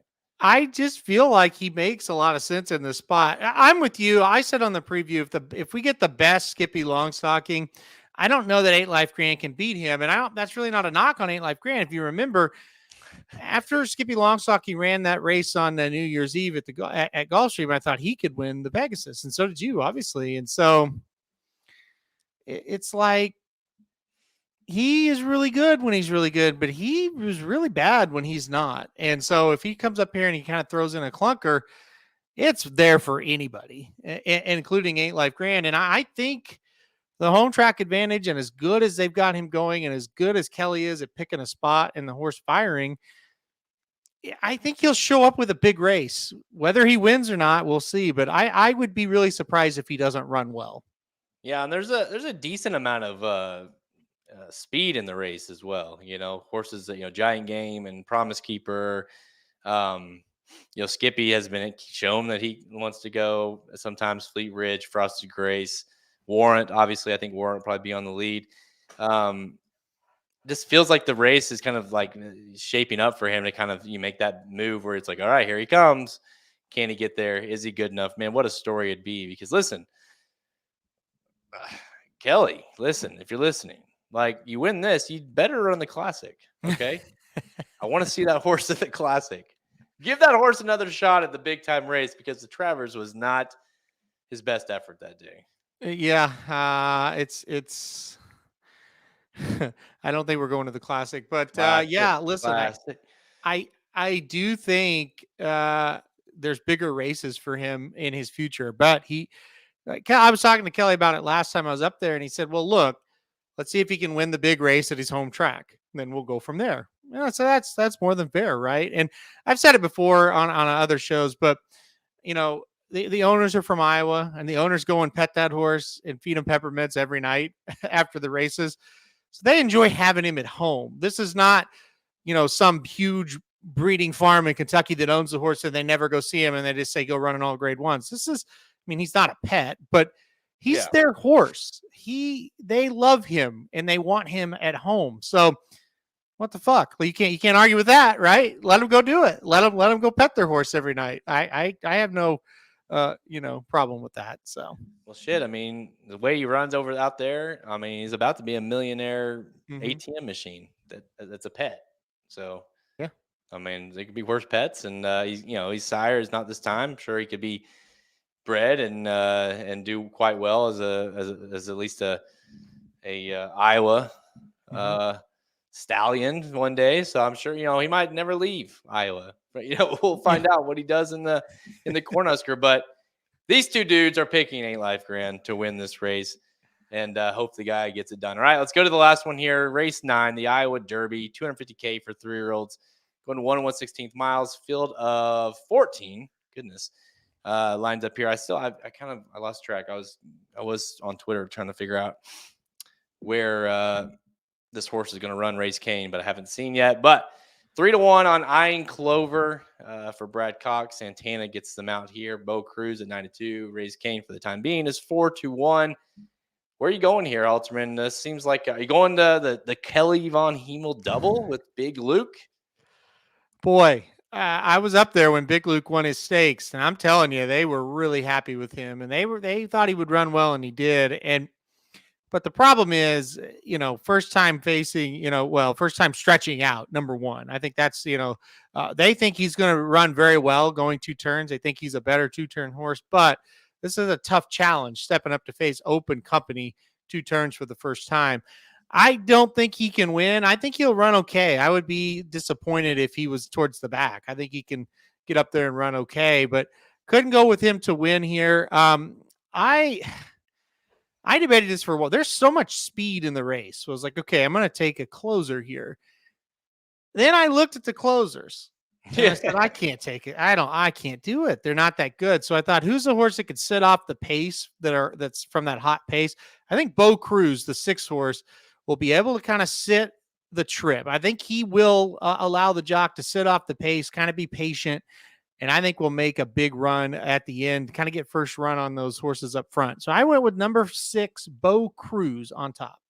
Well, there you go. You can't pick Race Kane because Kevin B says Race Kane runs at Indiana per DRF. So I didn't want to pick him anyway, so that's okay. You won't pick him. It didn't matter to me because I won't pick him in either place. But Eyeing Clover is a horse that could be that, but I just don't know that he's quite good enough. But a horse that seemingly could sit off the pace a little bit. I don't know. Like West Coast Cowboy maybe could a little. I don't know. I'm against Safi. I'm team anti-Safi. Listen, I kind of teased it earlier. How about the 3 Heroic Move for Diodoro now off of the Brad Cox claim? And not just that. It's like the horse wasn't bad, but won a maiden special weight. Didn't run well the next time out, but past that, the horse finished 3rd. Then the last race at Churchill Downs, going a mile, didn't run too bad there. Now he gets to Diodoro. you talked about a horse that maybe will sit off of it a little bit. Maybe this horse is not on the pace, but right off of the pace. Listen, I'll be very clear. I do not like this race. I do not like it one bit. Yeah. So I'm taking a shot with the price. I also liked what number was that? The 9, Black Powder. I think that's an interesting horse for Steve Asmussen. Le Peru gets them out. Listen, that's a horse that won back-to-back races, kind of looked very nice, like a nice horse. And I don't know what the Texas Derby was, just completely didn't show up whatsoever. But here he goes. He brings him in here. Nicely bred horse. Wouldn't be surprised if that horse comes back and runs a much improved race, but certainly much improved off that Texas Derby.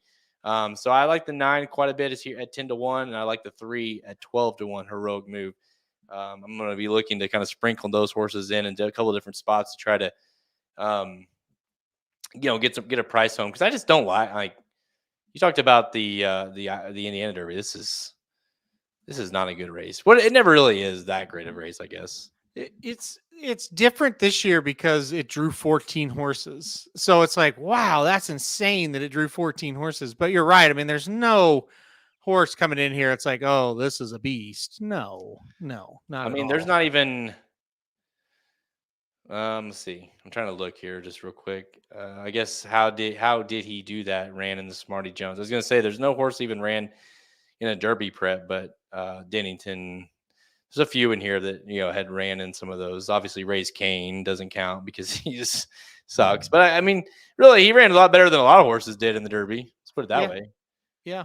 And that's why I said, if Big Luke is like 10th in this race, I'll be kind of surprised. I think he can hold his own. If he stretches out and gets a halfway decent trip, I don't think he'll run all that bad, because I don't think there's like world beaters in this race by any stretch. No.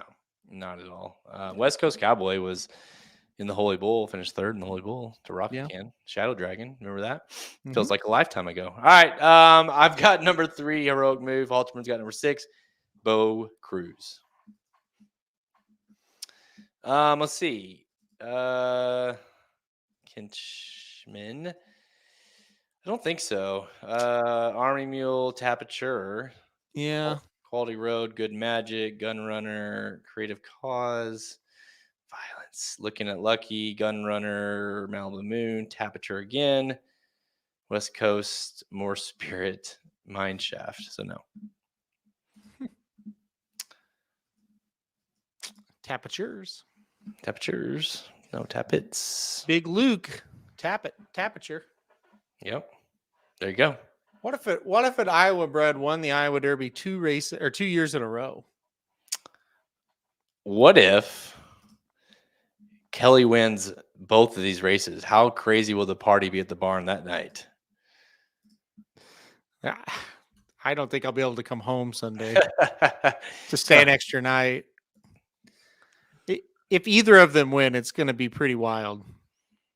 Well, sir, I mean, I would say, obviously both of them would be big for them, but definitely Ain't Life Grand, just because of the following. And when we went, of course we would have been there anyways, but we went out there for the Travers, and it was just so neat to see everybody, all our friends, and that we normally just see at Iowa, at Saratoga, all the same people. And I mean, it's a fan club. People might laugh but and there's horses like that all around the country. This is a fan club around this horse. And so it would be huge. Yeah, I mean, it really would. It would be incredible. That Travers thing was really weird, because it's like, it's so weird but so awesome to see you guys here. Like, I told the stories, like, we would used to get drunk and talk about, oh yeah, that's always going to happen there. He's going to make it one day, and then it happened, and we're like, really? This is happening? That's crazy. So yeah. Halter and I would tell him to send him to Travers. We would just joke about it, and then it was like, oh shit, okay, they're gonna do it. So and the fact that Kelly did it, because that's how Kelly. So if both of them win, I'll do it. If both of them win, I'll get up on Husker Butch and take him around. Anyway, sorry. If both of them win, I don't think I'll have time to get there. But I was gonna say, I might. After that, I'll get in the car immediately get you.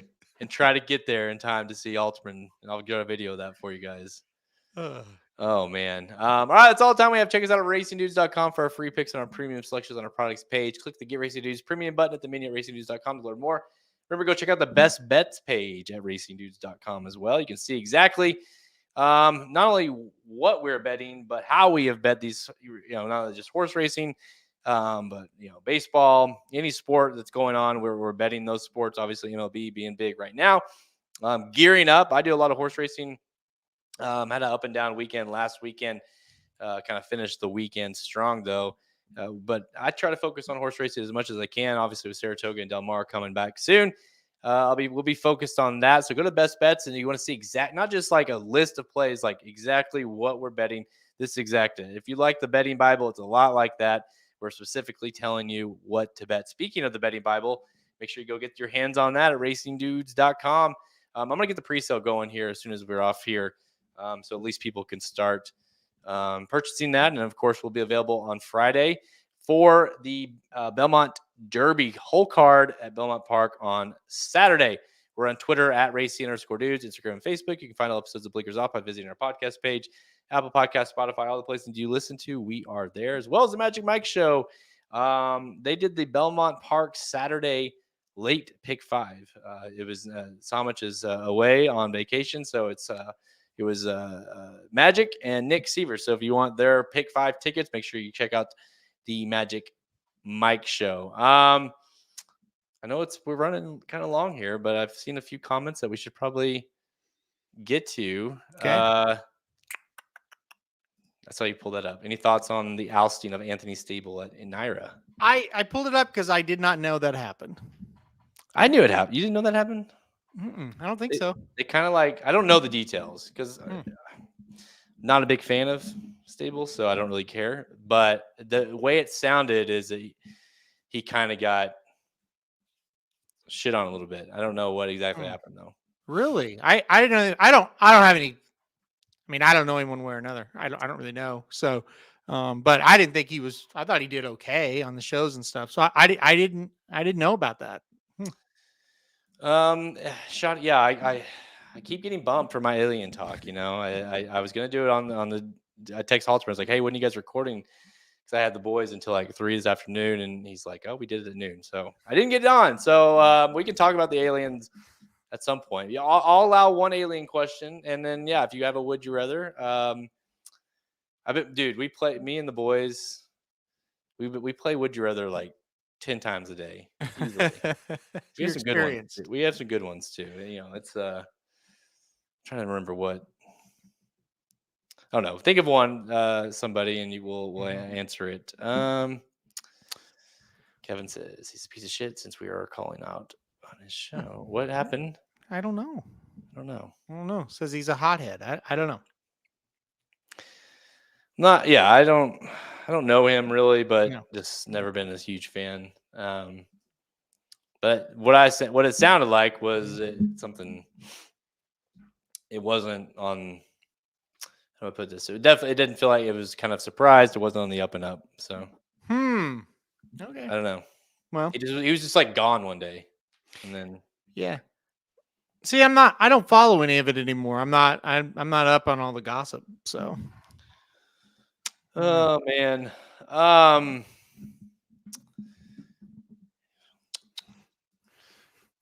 You got any final thoughts? No, Saratoga next week. So there's that. That's a big thought. I'm so excited.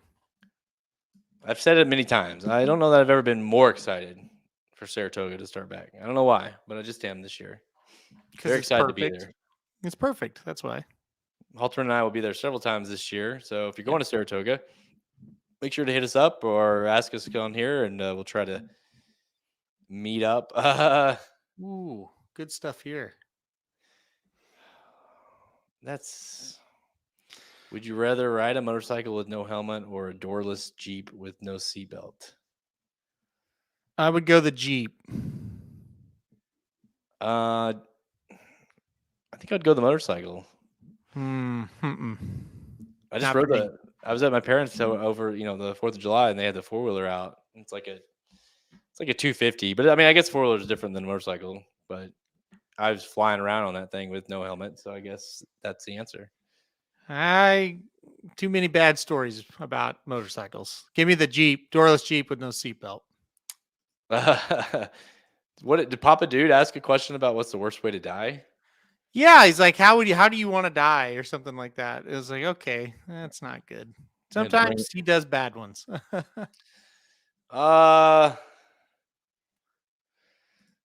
Would you rather marry Brittany Urton or Maggie Wolfendale? If she was, I know both of our answers.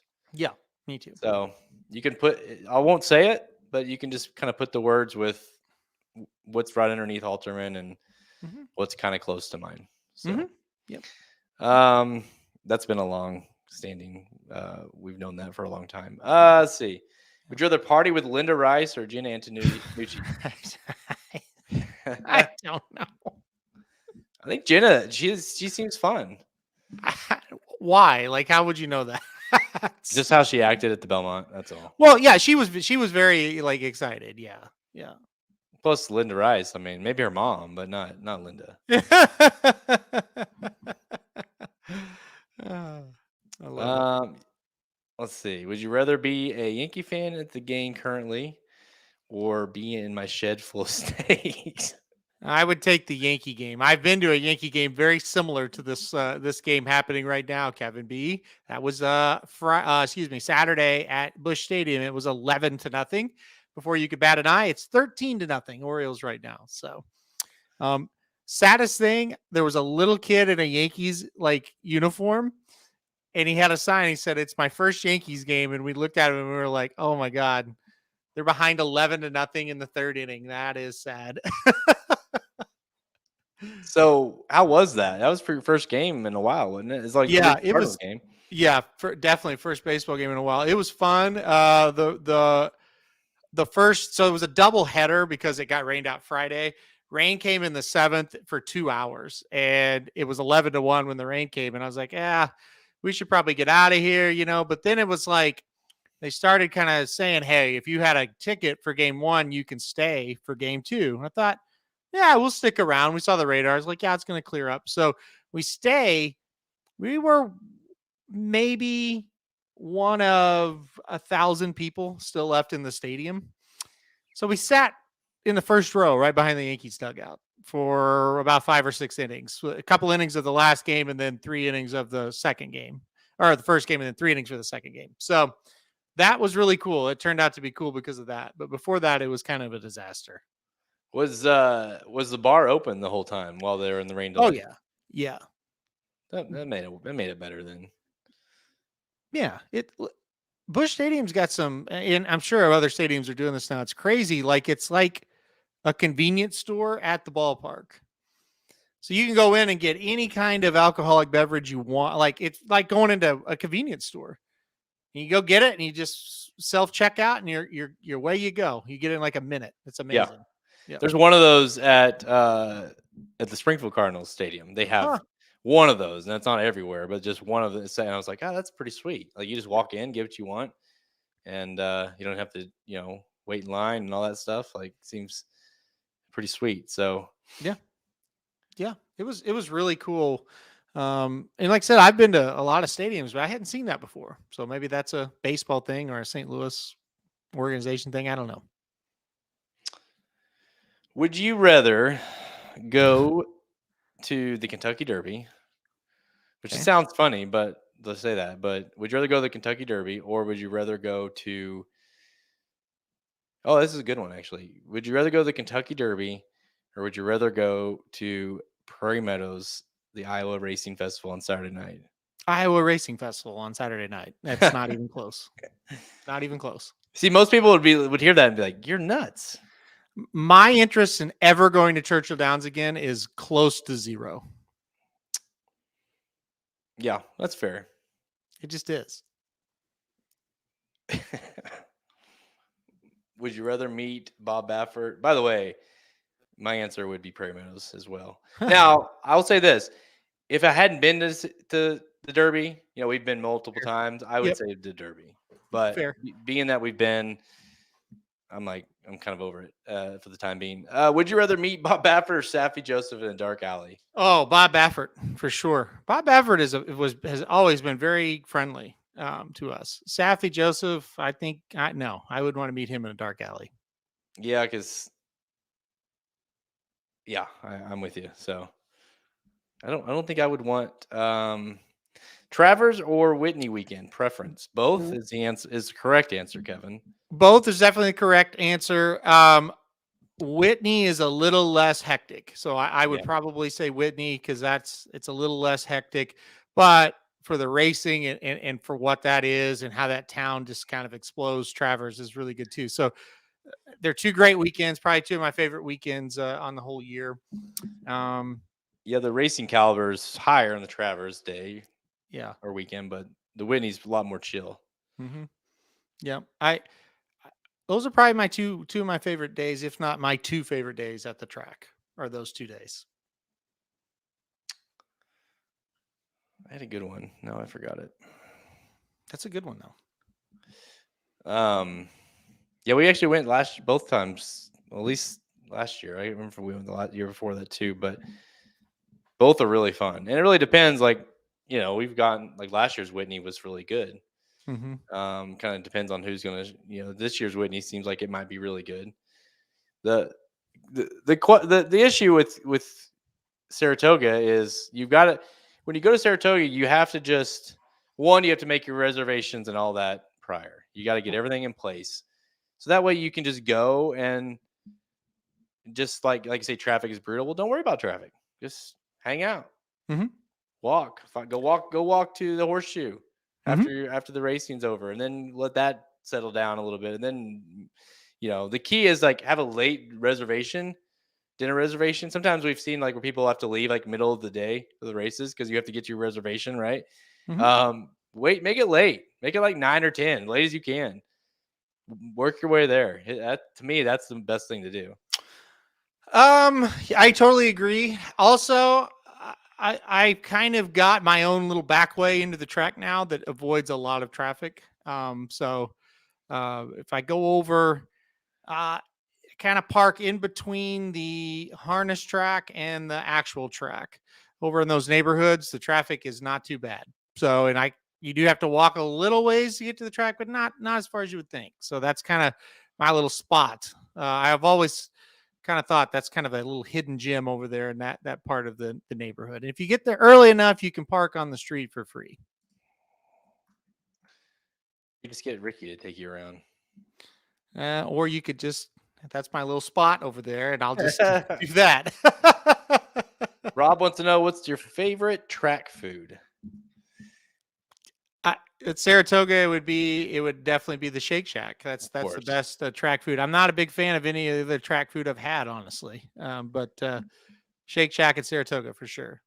Well, honestly, we're more concentrated on betting and beer when we're at the track, or drinks, I should say, to be specific. But Shake Shack. By the way, the chicken sandwich at Shake Shack is a sneaky good option. Most people don't think of the chicken sandwich at Shake Shack, but it is.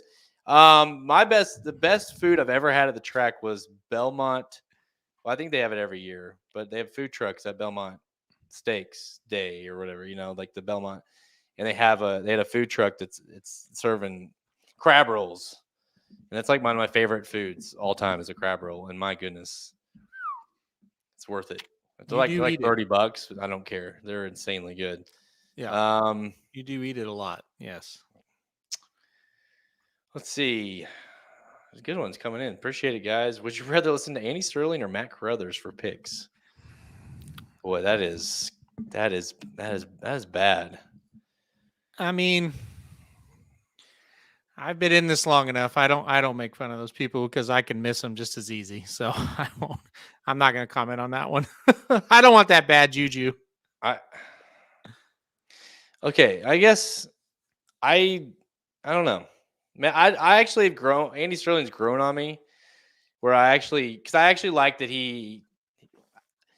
I respect his game. Let's put it that way. I know what he's doing. I know he's putting out, some hot tickets, right? He's saying stuff that might get people a little bit on, going, and I get that, that's part of the game, right? Especially in our business, And so I understand, I respect the game. From a pick standpoint, I don't think he's a terrible handicapper. I have seen instances where I'm like, whoa, that's wild that you would say that. There was one recently that I can't remember who it was. It was He didn't like Caravel. That's one that oh yeah, he wouldn't pick Caravel if she was like 10-1 or something, like 20-1. I think he said like 40-1. Yeah. But I was like, oh, that's wild. you But know, like I said, that's what he does. And it's I kind of respect that a little bit. it is what it is. Like they're doing a job. I'm just not gonna I don't get into the whole making fun of people anymore. That's just not, it's whatever. I think they both play. Andy for sure plays a character on TV. Yeah. I think a lot of people don't really kind of realize. I don't really think Andy Sterling, when he's on TV, is the Andy Sterling you see at night at Saratoga. Well, we've seen him out multiple times at night, and he's just it's just normal. Yeah. To be completely honest, and I don't want to get this started like shit talking or anything, but I don't watch TVG. I really couldn't tell you about anybody they've got on there. I don't watch it. And it's not because I hate them. It's not because it's just I watch the track feeds. I usually turn on like FS1 or FS2, wherever it's on, and watch the day at the races, and then just leave it on. If a race is like not being shown on there, then I'll just turn it on the track feed. Mm-hmm. I don't really watch TVG either, so yeah. That's all. It's like it's fading down. Did you have a good 4th of July? I did. Yeah. You do anything? Yeah. I had a good time. No, I just went over to my dad's and kind of just messed around. Did you buy fireworks? No, I'm not doing that anymore. Let me tell you something about buying fireworks. Okay. It's a racket. Okay. Now that my kids are growing up, and Cohen there's a part of it where as a dad, you're like, it's fun to like help them light the fuse and all that stuff, like, because that's part of what I was taught. And it's just like, seems insane, right? Like, oh, let's go help my kid light a firework and put his head above it. But I guess that's what you do in America. But it's crazy the amount of money you walk out. So I spent over $200 on fireworks, and it took us. And by the way, I think out of my brother-in-law and my dad, like all of us almost spent like $500, maybe close to 500. And we went through those in probably like an hour max. Wow.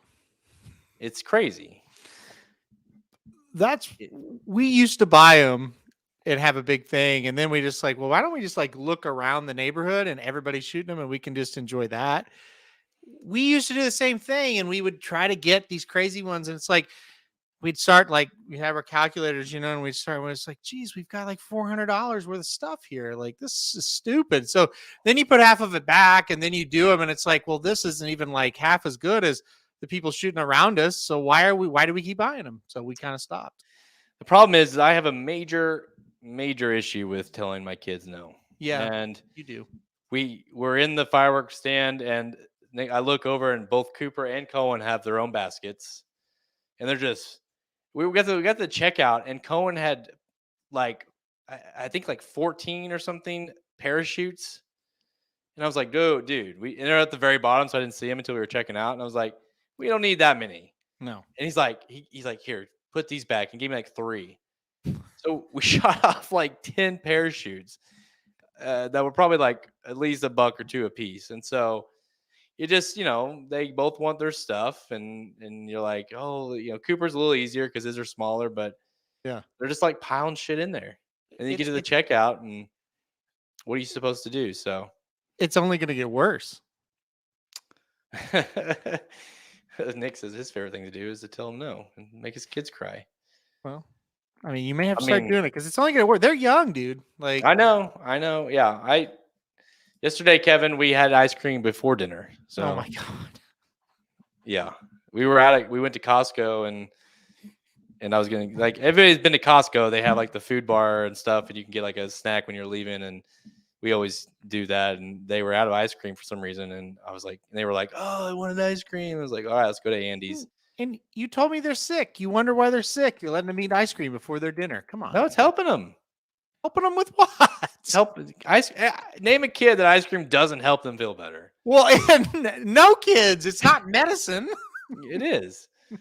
It is. Kevin, There's no snakes at his house either. So yeah, exactly. Dude, by the way, last thought. They're sick. I'm sick. I mean, literally, Father's Day weekend, which is 3 weeks this Saturday, is when I first got sick, and we've been sick ever since. Like, I'm not bad. I just had coughs and stuff like that, but they're like, those poor guys they're just feeling brutal. And so we spent a lot of time inside watching movies over the last week. Dude, we bought all 3 of the old Ninja Turtle movies, like the ones when we were kids, right? The 90s. Yeah. All 3 of them. We watched all 3 of those. And then we already had the second new Ninja Turtles. We bought the first one. And we bought Paw Patrol, that movie, which you don't care about that. But let me tell you something. The third Ninja Turtle movie, which you may not even remember. I don't know if you watched this. Maybe one of the worst movies of all time. So we watched them in order, right? You know, like 1, like, oh yeah, 2's easily the best. 2's good. You got Super Shredder and, you know, the ooze and all that stuff. That's easily the best one. Yeah. They're like, oh, let's watch 3. And I was like, I was like, I don't really remember 3. You know, it's like they were like in China or something. Yes. And like, they were like, it was so bad. It was so bad. And it was almost like they had such success from the first 2 where they somehow changed the costumes of the turtles. And so they looked like more shiny and fake. And then it was just, I don't know what happened. I'd like to go back in history and figure out what happened between the second and third one. It was so bad. So bad. I wonder if anybody, the third, yeah, see, Nick, it was so bad. I'd forgotten it completely. See, I thought the third one was Super Shredder. So maybe I haven't watched the third one. The second one's Super Shredder. That's the one where he's all bulked up. Yeah, like they get the ooze and there's like, they kind of do the first one has Casey Jones. The second one had the Super Shredder, and like they had their version of Bebop and Rocksteady. It was like a wolf and a turtle or a snapping turtle or something. Okay, yes. And they got get big, you know, and whatever. Yep. And then the third one,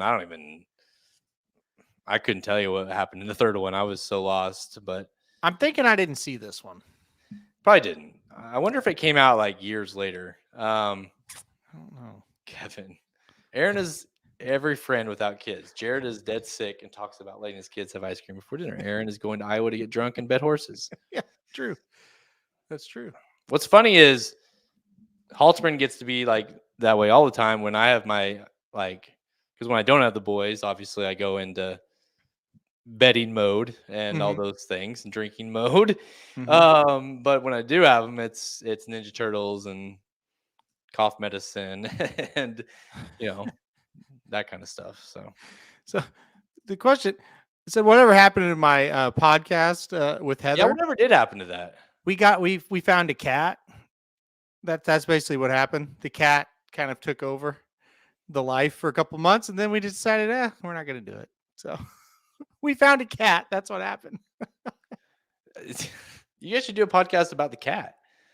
We could do cat parent pod. Yeah, that'd be good. No, Shoddy, Aaron is the cool uncle. Like the kids love Halterman, although Uncle Aaron doesn't come over enough. So he neglected them. He basically just next time he comes over, he'll buy them stuff and get their fix for another year. They really want to come over and play with those Ninja Turtle or the wrestlers behind you. Every time we're doing this, they ask me about it. I don't like kids, so we'll see. Maybe one day. He talks a big game, but we show up and he was going to be. You should have seen it when we went over to the last time we went over there and Paul was there. It was like they didn't have obviously didn't toys laying around and stuff. So we were just using waste baskets and stuff to throw basketballs into, just to get the kids entertained. It was pretty funny. Yeah, it was a good time. We had a really good time. Yeah. Got the old wrestlers out back there and played. Yeah, it was good. No, I'm not living in the house with the bad Wi-Fi. Well, that's not true. No, I fixed the Wi-Fi. No, it's fine. I literally installed new Wi-Fi for him, so it's fine. It's fine. Are you staying at what's his name's? No, only for 4 days. So it should be good. You got have you got my plane ticket booked yet? No, that's on you. Okay. I'm not used to doing my own booking, so. No, I'll be driving. So. Oh, you're driving? Driving because we're going to Saratoga and then up to Plattsburgh and then back to Saratoga. So. Wow. Well, yeah, I'm better you than me. So. Yep, I know. By the way, last thing, have you heard about this conspiracy of? Do you know who Tom Segura is? Who? Tom Segura. He's a comedian. Maybe you would know him if you saw him. How do you spell his name? Oh, Segura. Oh, I know who he is. I don't know that I've watched a lot of his stuff. Go ahead. He has a couple different podcasts. He's on one with Bert. Can't remember what his last name is. He's kind of blowing up. Anyways, there's a conspiracy he laid out there, and part of it's like a joke, but they've kind of ran off with it. And apparently Garth Brooks hates him now. There's a conspiracy though that Garth Brooks is a serial killer because every town that he supposedly goes to on tour, bodies go missing, people go missing. And Segura apparently has laid all this out in a couple shows, and they always ask on Twitter and stuff where are the bodies? Where are the bodies, Garth? And it apparently is it's taken off, and these Segura fans have trolled all of Garth Brooks's stuff to where it's Garth knows about it and truly hates Tom Segura. I don't know. It's very. I kind of got sunk into this thing. I was in a rabbit hole, and I was like, so all these missing person cases that are associated with the towns that Garth goes to. Yeah, I'm going to research this one. You remember what was his name? Garth Brooks. What was it when he went to the alter ego? And he was bad, or he was dark. God. Yeah. Mm-hmm. I can't remember what the name was. Maybe that's it. Could be. I'll research that one. I hadn't heard. By the way, he asked, "Did you name your cat Khan?" Khan is Tony Khan, who runs AEW. Moist Ham. We named the cat Darby. I bet you know why we named him Darby. I'll leave it at that. All right. Yeah, sure. I'm going to get on. Do I have to? Can I just Google this, or do I have? Oh yeah. To?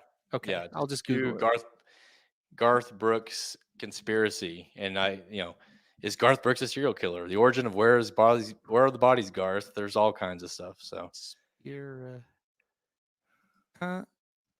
conspiracy. You're welcome.